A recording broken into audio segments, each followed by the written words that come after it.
Big bank heavyweights have reported earnings. Stephanie, let me tell you about the market's reaction. We had JP Morgan reporting a solid quarter. Stock loses almost 5% on the day it reports. Citigroup, also a solid quarter, then loses 1.6% on the day. Wells Fargo disappoints and is down more than 8%. But then you have Goldman Sachs reports its second loss ever since going public, and the stock is up over 2%. And Bank of America delivers messy numbers, and the stock bounces 7% on the day. What do you make of that stock action, and what was your takeaway from the banks?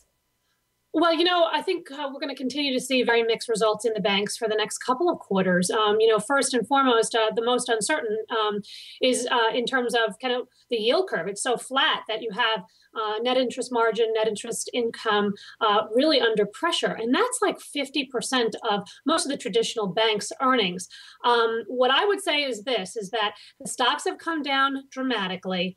The valuations really, they could get cheaper, but they're really cheap right now. At 50, 60% of tangible book value. And I think that all they need to do is show just a little bit of improvement. The expectations are low enough that you can have a pop, but I do think they're in these trading ranges until you get more visibility on the yield curve. And I don't think that's going to change until the Fed decides to raise rates, and that's not anytime soon. So is that the biggest risk then, that yield curve going forward?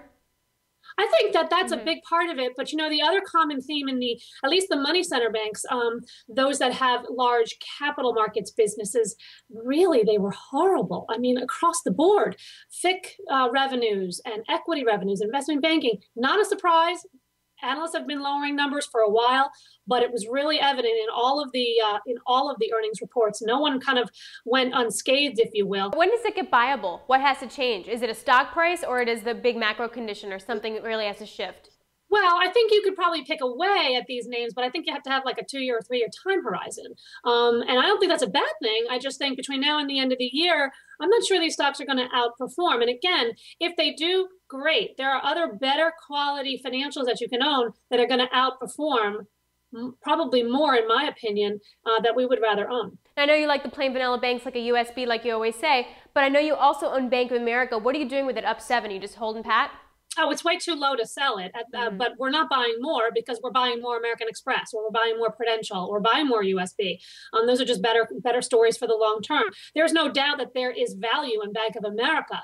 It's just that the everyday headline news is really kind of distracting, honestly. It's hard to focus on fundamentals when every day you get something in the newspaper and the stock is up 5%, down 2%, up 3%.